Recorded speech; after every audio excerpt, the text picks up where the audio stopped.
What's up, everybody, and welcome in to episode 8, season 2, episode 8 of Sports Talk with me, your girl, Whitney B.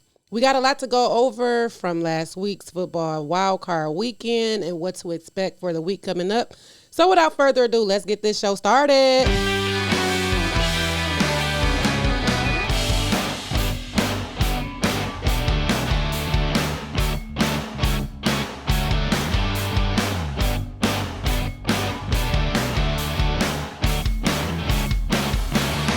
And again, welcome into the latest episode of Sports Talk with me, your girl, Whitney B.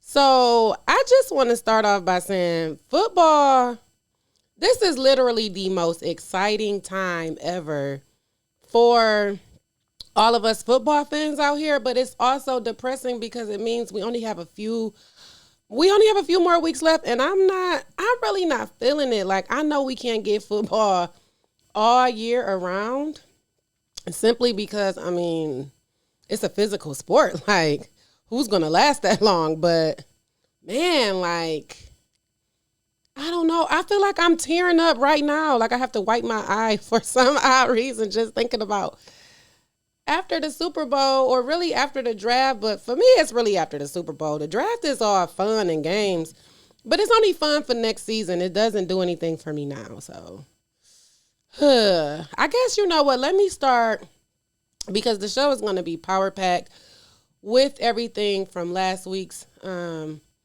and AFC, but the NFL wild card weekend ended on Monday. Phenomenal game versus Rams versus the Cardinals. We'll get into that, but let's start with some Pistons talk.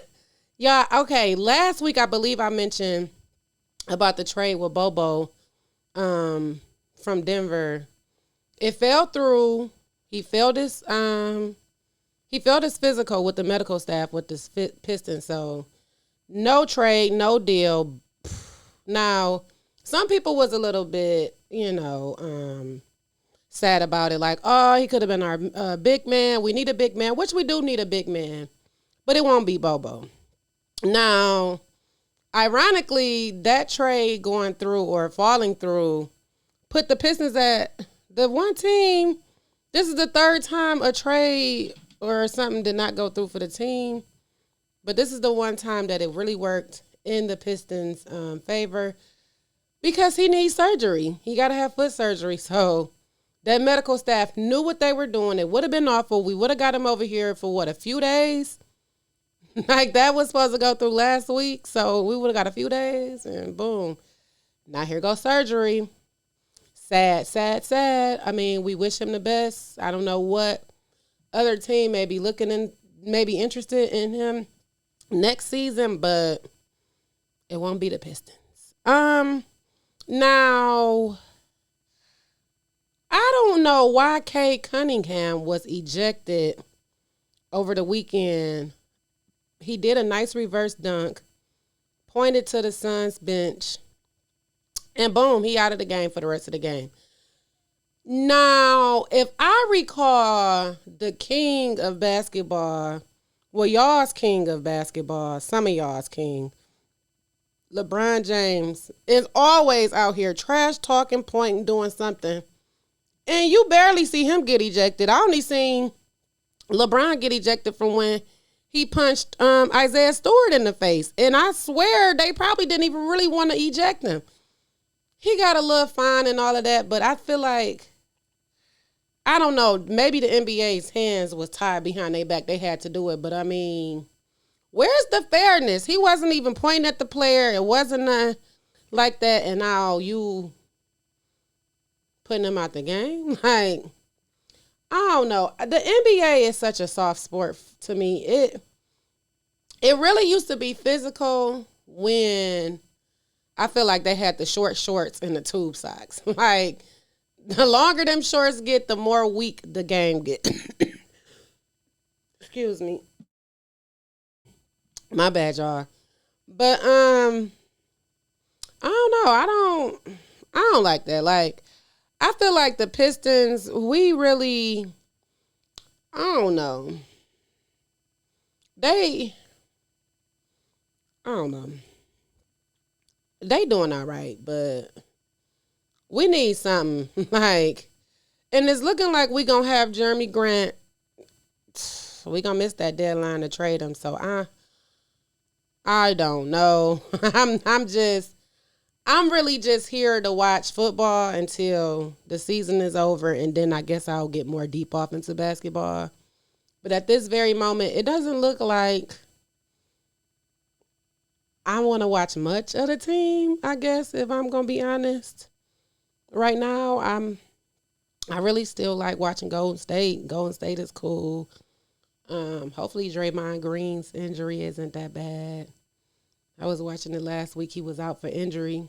Got injured in the game. I mean, don't have an update on that, so I do apologize for you guys. I'm just letting you know from my standpoint on what I like in basketball. But let's go on and get to my favorite sport, which is football. I'm gonna just start off by congratulating Matthew Stafford. Stafford did finally win his first playoff game. He is 1 for 3 in the playoffs now. Actually, him and Odell Beckham Jr. So, and with the Cardinals locking up Cooper Kupp like they did, like basically took him out of the game, double teamed him so hard. Beckham Jr. was really his target in Higbee, the tight end. Actually, I mean, target.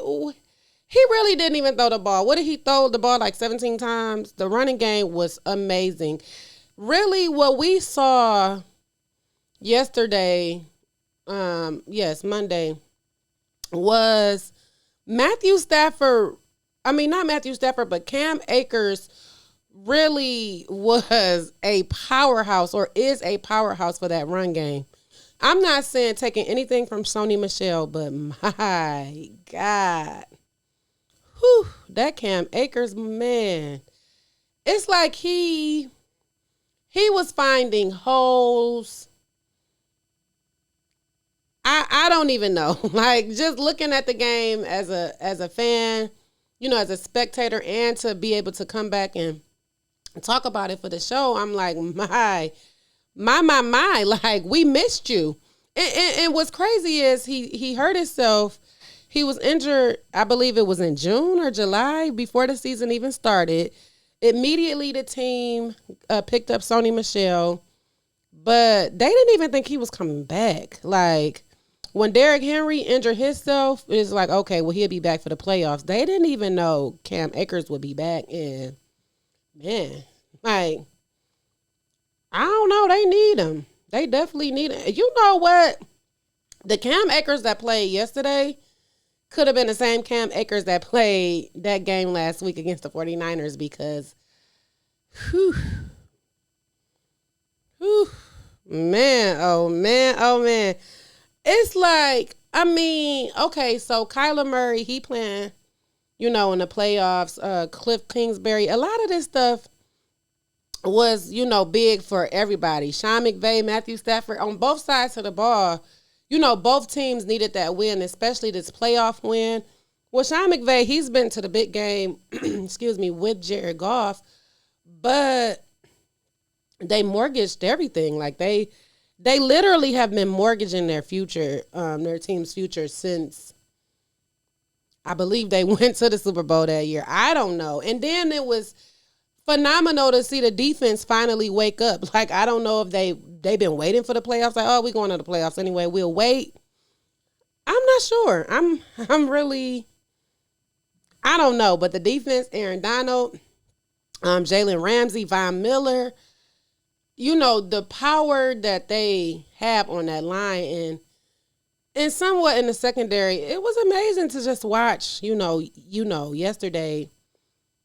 Period. Like, I don't know. The one thing in the game that sucked for me on the Rams side defensively was when Aaron Donald was trying to fight. I can't think of it. I think it was Mitchell.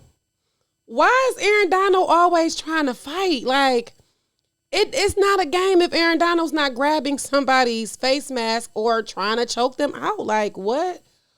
What's going on here in the NFL, and why is he continuing to be allowed to do this. Like, what? Y'all, I don't know. I'm,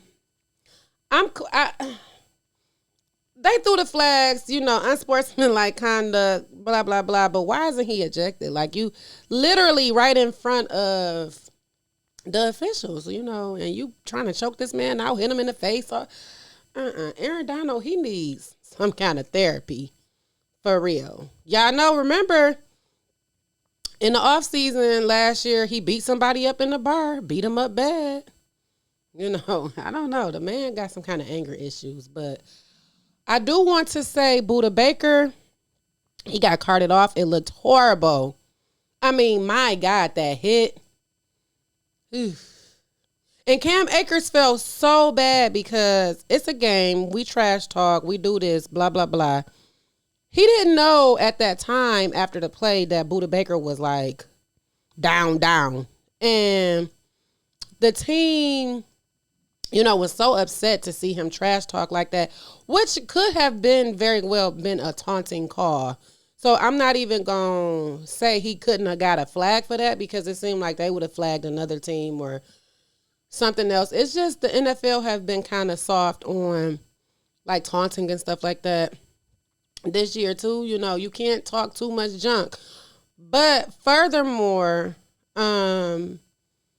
he had to be carted off. Went to the hospital, tweeted this morning he is doing fine. They said before the game ended that he was able to move all of his muscles. He had the feeling and everything. So it's just good to know that the injury is not as bad as it looked on the field. So I don't know. Other than that, the Cardinals sucked. I expected the Cardinals to suck, though, just to be honest. Not to say, Matthew Stafford had an easy game. But I've said it in the show before. I've probably wrote it on social media and said it in conversations with my friends. The Cardinals this season looks a lot like the Steelers of last season. They started off hot, ended really cold, ice cold, burr. Like, and it's not to take anything away from, the Rams and Stafford and what they put together, but it was just like, I don't know. Like, I did not expect much from the Cardinals. I just didn't, Injuries and all that. They had J.J. Watt back. He made a little bit of noise, but, I don't know. Now, do the Cardinals break up with Cliff Kingsbury? Maybe. I don't know. The way the coaches is being fired in the NFL this season, almost every team gonna need a new coach, to be honest, but who knows? I'm just happy, finally Matthew Stafford got what he's been working for 13 seasons. It took 13 seasons, excuse me.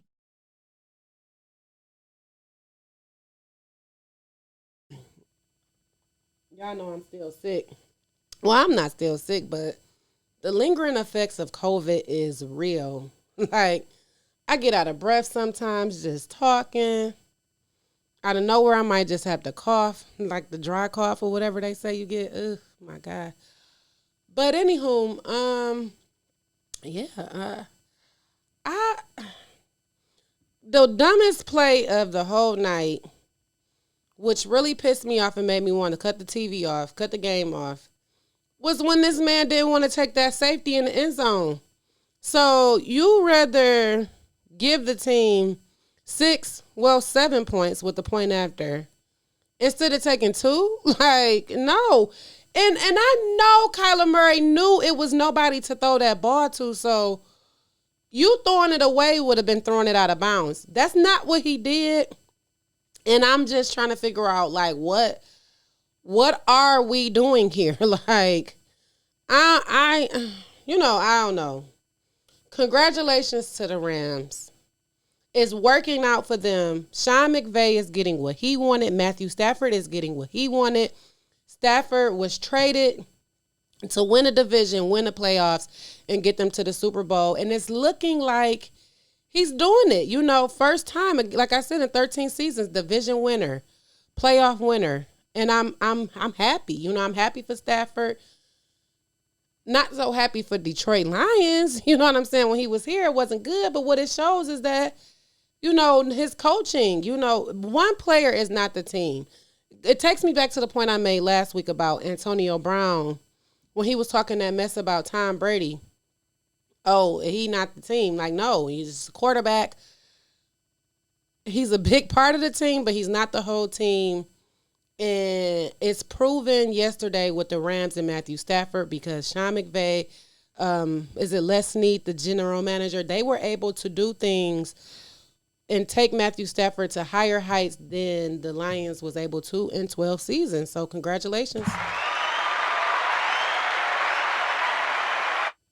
Now, moving on to my favorite game of the weekend. Now, I know this is going to sound childish, but I loved the Nickelodeon game, the 49ers versus the Cowboys.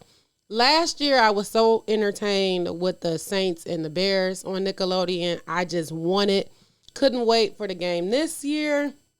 It was better, more slime, the slime monsters, all of that. I was super excited, super mad that Deebo Samuel didn't win the MVP. But y'all, I mean, it's a fan award. Last year they gave it to Mitchell Trubisky. Why? They didn't even win. This year was Dak Prescott. Furthermore, let's talk about the game. The 49ers did what the 49ers needed to do. I literally was on pins and needles like all week leading up to the game. Like, I hope the 49ers win. I really don't want to go for the Cowboys. Well, I wasn't going for the Cowboys anyway, but I didn't want them to win, like, at all.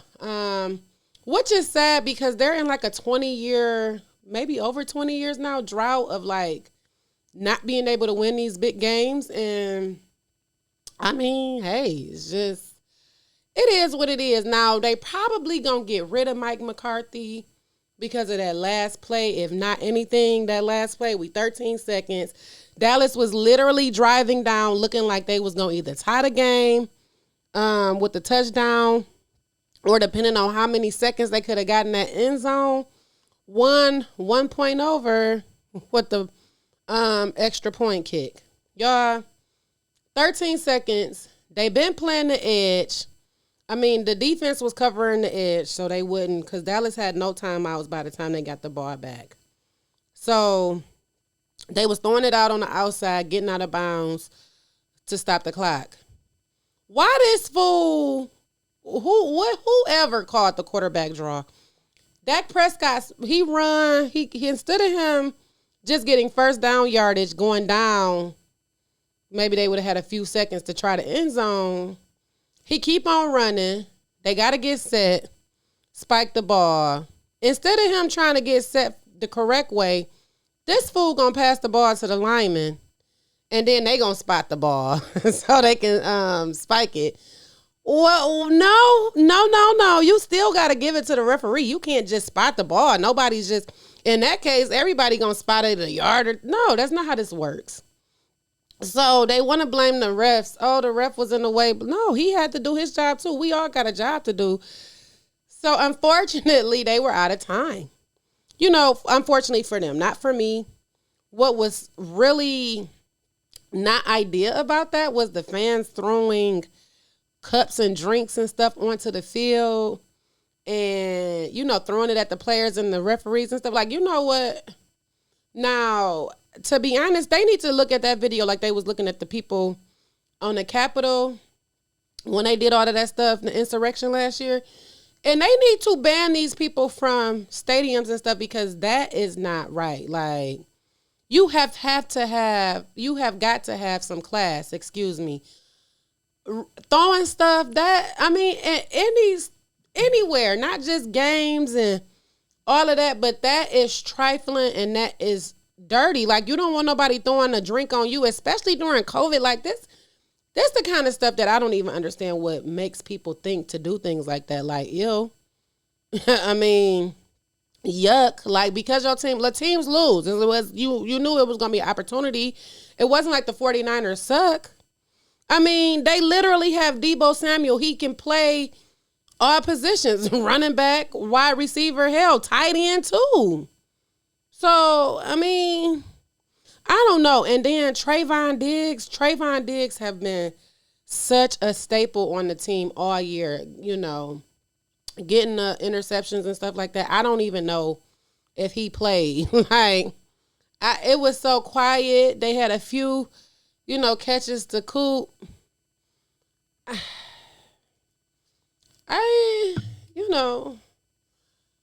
I was just happy. The team I wanted to win won. I don't mind having the bias on my show. It is Sports Talk with Whitney B. And I think I've been doing good with my bias since starting my show, because I actually enjoyed watching Michigan State football and the Packers, the Green Bay Packers. So I think I'm doing pretty good. Congratulations to the Bills. I read this week that the Bills played the first perfect game in NFL history. They didn't punt the ball, no turnovers, no field goals. They completely defeated the Patriots. I mean, I don't know. I feel like it had to be a payback from that last game. I believe, what was it? It was a Monday night or a Thursday night game. It was windy. The Patriots, they ran all over the Bills. They really couldn't throw the ball that well because of the wind, but they definitely paid them back. I mean, when you look at it, the rookie quarterback, he did what he could do. He basically did everything he could. It just wasn't enough. But the Patriots did have a great season, especially for this to be his first season coming out of Alabama. Took over the starting position from Cam Newton and made it to the playoffs. Like, congratulations. I don't think anything is going to be happening with Bill Belichick's job. He'll probably leave the Patriots in retirement. I don't think he'll ever be fired from the organization. But Josh Allen, he is something. You know what? The best play of the game to me was the turnover in the end zone. I believe it was Micah Hyde. I don't even know how he caught that ball like that. My God, like, I can see it playing in my head right now. The quarterback, name just went, Mac Jones. Mac Jones threw the ball. It was a deep ball. Would have been in the end zone, probably would have made his target, and boom, here he come out of nowhere and caught that ball. It didn't even look like he was looking for it. Listen, that probably is going to go down as one of the best plays in NFL history to me. To me. I'm not speaking for anybody else, but to me, perfect. Like, man, perfect. Like, whoa. I had to rewind. Me and my husband, we was looking at each other so shocked, like, oh my God. Stephon Diggs, he did what he do. Like, I mean, I don't know. Like, the Bills really, the AFC to me is going to be tricky going forward. I'm not going to skip over the Bengals and the Raiders game, but between the Bills, the Bengals, the Chiefs, and the Titans, it's questionable. It's really questionable. I personally believe that the Bengals could beat the Chiefs, but they have to go through the Titans, which I believe they can beat them too. But the Bills, I don't know. Like, I don't know. Let me just get to it. The Bengals and the Raiders game was phenomenal. I knew Cincinnati had it. The Raiders, I knew it would be close, but they couldn't deal with it. Joe Burrow,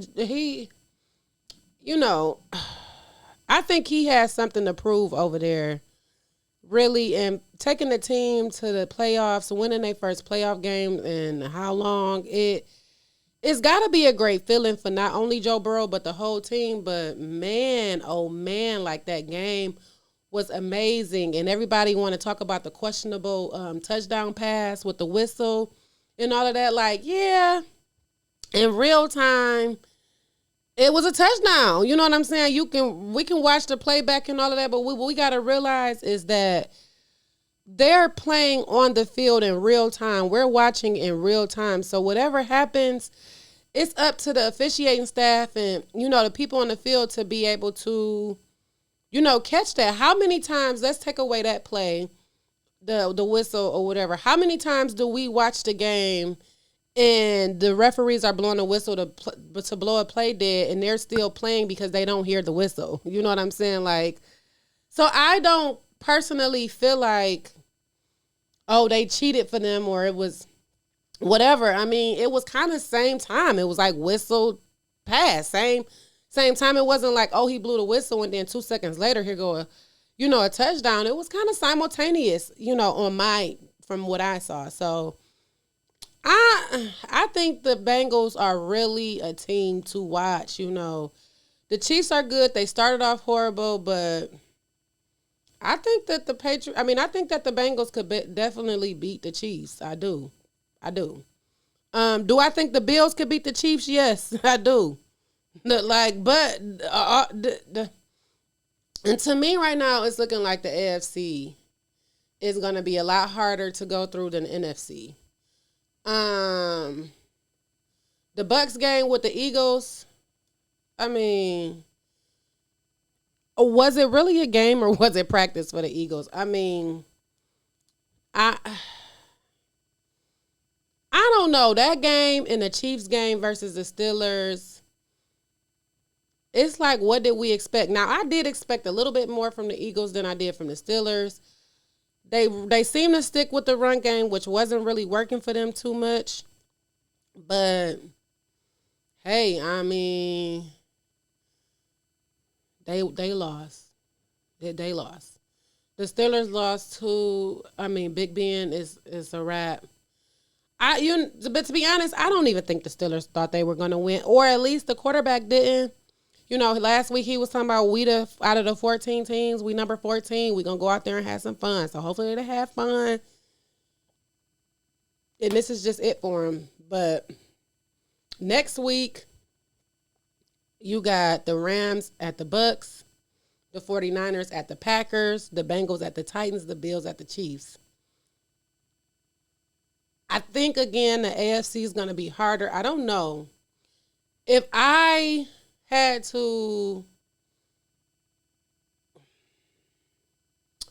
see, it's hard. Like, I like Super Bowl predictions, but I don't think the Rams will pull it off against the Bucks. Even though they won the first matchup in the beginning of the season, it was a different team.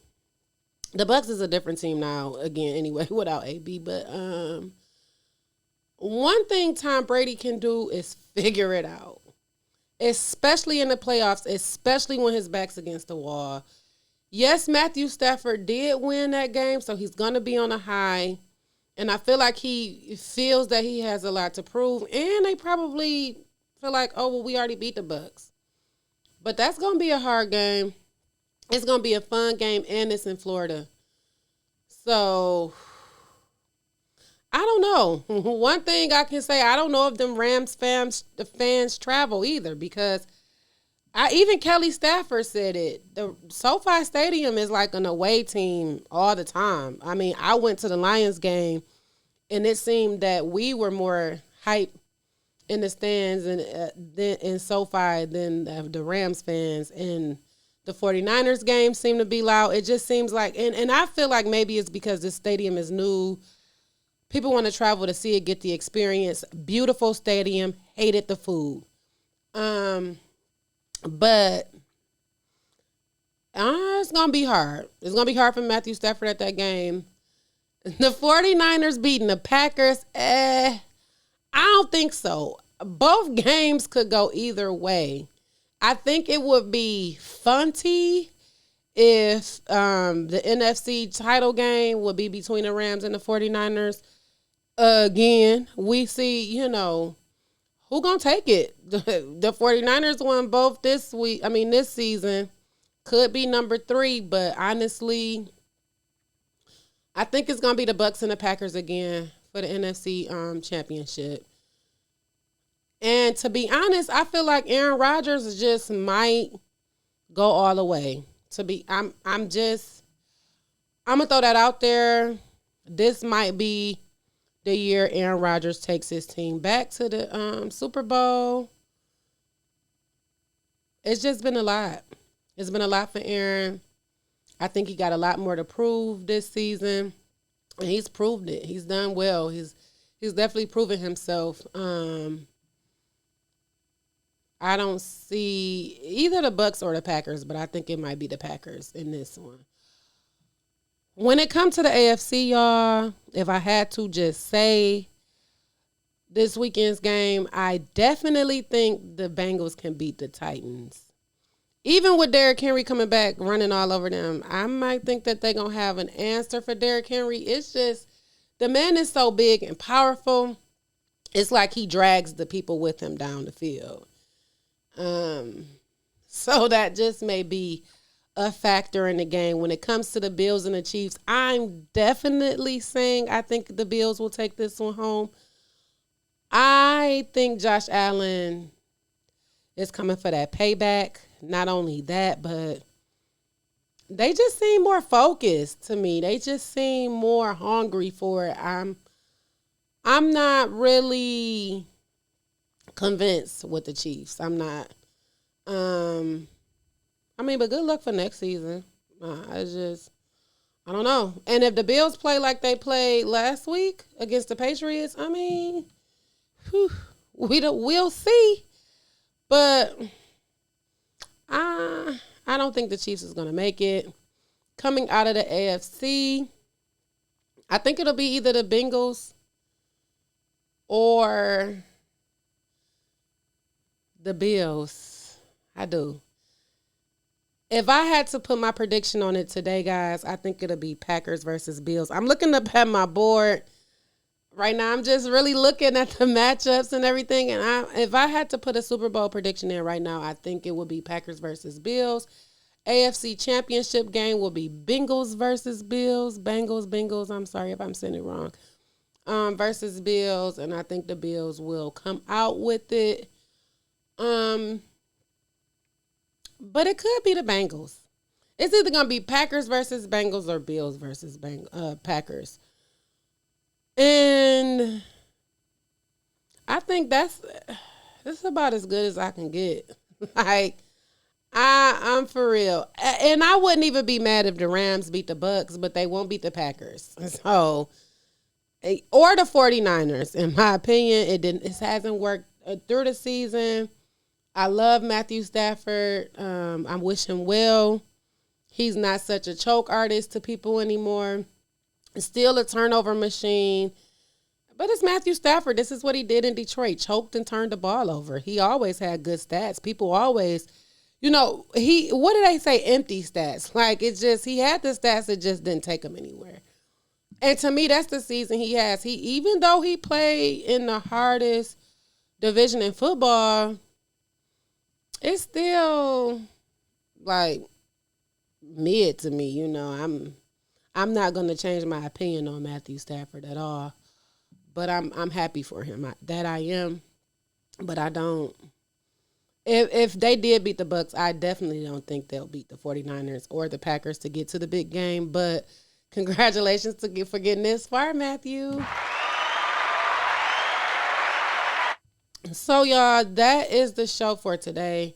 I do appreciate everybody for staying on this train with me, especially when I'm going through these technical difficulties and trying to figure out what is my best move from here with the show, how we're going to do it and get things done. I'm not going to change the time in the day. It still will be on Tuesdays. I don't know if I'm going to go back to live, or I probably will go back to live, but I'm just trying to work out my platform since I had to end my last platform due to the technical difficulties from last week, which almost deterred me from doing the show completely, y'all. So I want to thank y'all for tuning in. Thank you guys. And please let me comment and let me know what you think about the Super Bowl. Who do you think will get there? What did you think about last week's games? Also, you can also write and comment. Send me a message about you possibly getting on the show. I am going to work on a draft episode this season as well. Last season's draft episode was fine and fun. Thank you again, Richard Bryan, former player for the Patriots. He come out of Ohio State as well. That was a very fun episode. So I am going to put together a draft episode, get all of that information out to you guys. So please, please, please comment. Like and share the videos too on YouTube. And share the links if you're listening on Spotify or Apple. We want to get this show out there more, reach more people and everything. I do appreciate all of you, my loyal followers, my loyal listeners, and just everybody who rock with me, Whitney B. I'm excited as always, and I'm out.